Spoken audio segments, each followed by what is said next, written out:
Hungary के great Hungarian plane में स्थित होमो-खात्साग नामक क्षेत्र पहले खेती के लिए प्रसिद्ध था, लेकिन अब वहां बारिश कम होती जा रही है।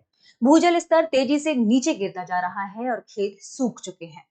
मिट्टी में दरारें आ गई हैं और रेत के टीले निर्मित हो गए हैं। यह इलाका अब अर्धशुष्क क्षेत्र में बदलता जा रहा है, जो अफ्रीका और रेगिस्तान के कुछ क्षेत्रों की पहचान है। आखिर यह क्षेत्र जो पहले खेती के लिए मशहूर था, सूखे के कारण कैसे प्रभावित होता जा रहा है और इसके समाधान में स्थानीय लोगों ने क्या-क्या कार्य किए हैं, आज के सेशन में हम इन्हीं बिंदुओं पर चर्चा करने वाले हैं। इसी में एक शब्द आएगा वाटर गार्जियन। यह क्या है, इसे भी हम जानेंगे। आगे बढ़ने से पहले आपके लिए एक सूचना है कि अगर आप घर बैठे यूपीएससी की प्रिपरेशन करना चाहते हैं, तो दृष्टि लेकर आया है एक बहुत ही शानदार कोर्स जिसका नाम है studio GS foundation live online course. इसमें जनरल स्टडीज का प्रॉपर फाउंडेशन कवर कराया जाएगा, साथ में 2 साल की करंट अफेयर की क्लासेस भी मिलेंगी, दृष्टि की मैगजीन भी मिलेंगी, प्रिंटेड कुछ आपको बुक्स भी प्रोवाइड कराई जाएंगी। ये पूरा कोर्स आपको 14 महीने में कंप्लीट कराया जाएगा। इसके अलावा आप इसे 18 महीने तक देख सकेंगे और ये सारी चीजें आपको मिलेंगी मात्र 24,999 रुपए में। इस कोर्स को लेने के बाद अगर आप दृष्टि के किसी भी ब्रांच में जाकर ऑफलाइन क्लास करते हैं, तो ये पूरी फीस उस ऑफलाइन बैच वाली फीस में एडजस्ट हो जाएगी, यानी ये कोर्स मिल रहा है आपको बिल्कुल फ्री। इस कोर्स की एक और खास बात है कि ये आपको तीनों मोडों में मिलेगा, यानी हिंदी, इंग्लिश और इंग्लिश।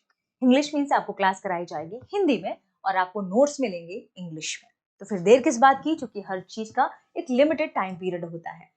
इस बैच का भी लिमिटेड टाइम पीरियड है। जैसे हिंदी का बैच शुरू हो रहा है 5 जनवरी दोपहर 2 बजे से, इंग्लिश का बैच शुरू हो रहा है 6 जनवरी दोपहर 3 बजे से और इंग्लिश का बैच शुरू हो रहा है 7 जनवरी शाम 6 बजे से। देर किस बात की, कॉल करें 8750187501 पर और इस कोर्स का लाभ उठाएं। फाउंडेशन बैच में एडमिशन लें। डीएल आप दृष्टि लर्निंग ऐप भी डाउनलोड कर सकते हैं, क्योंकि दृष्टि लर्निंग ऐप में इस कोर्स के बारे में पूरी डिटेल से जानकारी है। आप वहां से भी ये कोर्स खरीद सकते हैं। यूपीएससी की तैयारी समय मांगती है और अगर आप आज से शुरू कर दें तो इससे अच्छा क्या होगा। आगे बढ़ते हैं और देखते हैं हमारे आज की खबर को, आज के सेशन को। ये संबंधित है हंगरी के ग्रेट हंगेरियन प्लेन के क्षेत्र जिसका नाम है होमो-खात्साग। ठीक है, ये क्षेत्र कन्वर्ट होता जा रहा है सेमी एरिड क्षेत्र में, जिसे कहा जाता है अर्ध सेमी एरिड क्षेत्र, अर्ध शुष्क क्षेत्र में। इसके पीछे क्या वजह है, हमने अभी चर्चा की। क्या है कि वहां पर बारिश बहुत कम हो रही है, भूजल स्तर नीचे गिरता जा रहा है, ग्राउंड वाटर तेजी से नीचे गिरता जा रहा है, खेत सूख रहे हैं, मिट्टी में दरारें पड़ गई और रेत के टीले निर्मित हो गए। और इसी वजह से कहा जा रहा है कि क्षेत्र कैसे परिवर्तित होता जा रहा है सेमी एरिड क्षेत्रों में। और आमतौर पर ये अफ्रीका और रेगिस्तानी वाले क्षेत्रों में पाया जाता है।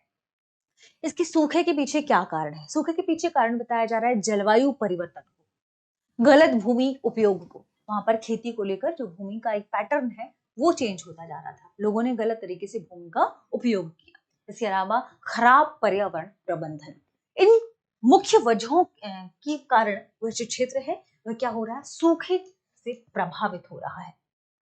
2017 के एक शोध के अनुसार इस क्षेत्र के सूखे के मुख्य कारण यही गिनाए गए, ध्यान रखिए, climate change, improper land use and poor environmental management.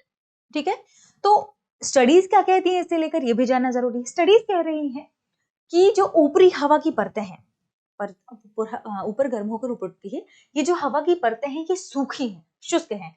और बारिश कब होती है, जब इन हवा की परतों में नमी हो, वाष्पीकरण से ऊपर नमी जाएगी तब बारिश होगी।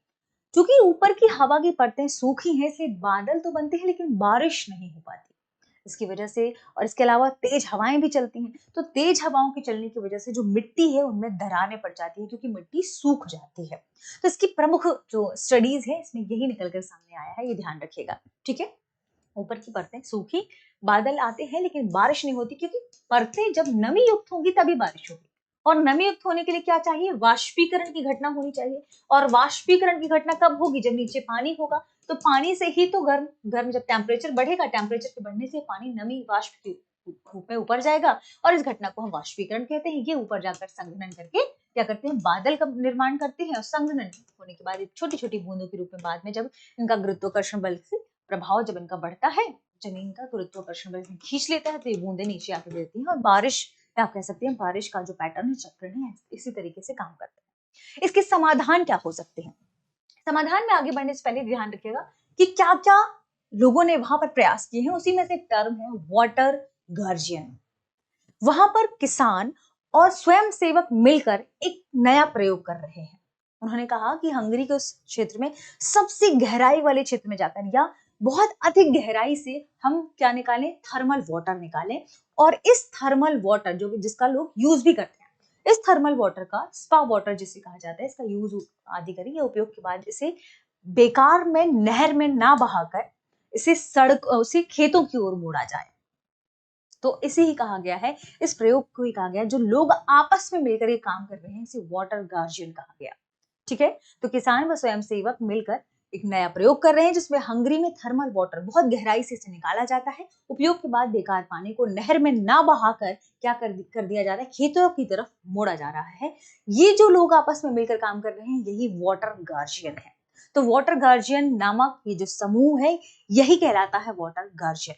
ये किसी भी प्रकार की कोई सरकारी संस्था, सरकारी विभाग नहीं है, बल्कि स्थानीय किसानों, पर्यावरण प्रेमी और स्वयं सेवकों, वहां के जो नागरिक हैं, उन्हीं का एक समूह है जो पानी को बचाने और धरती में रोक कर रखने के लिए काम कर रहे हैं। इनके लिए शब्द यूज हुआ है वाटर गार्जियन। जिसका मुख्य उद्देश्य क्या है, ये क्यों ऐसा कर रहे हैं? ये कर रहे हैं ताकि सूखती हुई कृषि भूमि को बचाया जा सके, स्थानीय जलवायु को सुधारा जा सके, धूप, धूल, गर्मी और सूखे को कम किया जा सके, बेकार पानी का पुनः उपयोग किया जा सके।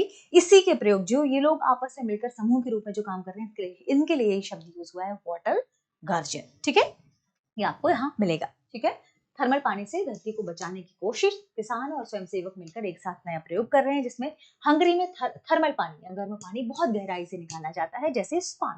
ठीक है, यह इनका उपयोग होता है गर्म पानी का, थर्मल वाटर का, स्पा आदि।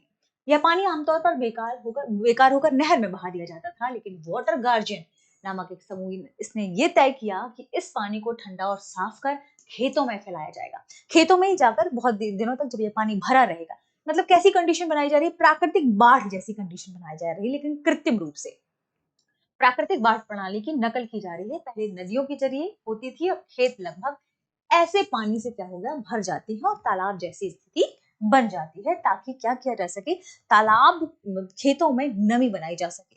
ठीक है, नमी को होल्ड किया जा सके खेतों में। इस वजह से ये पूरी प्रक्रिया, ये पूरी प्रोसेस क्या की जा रही है, अपनाई जा रही है। इससे क्या फायदा होगा?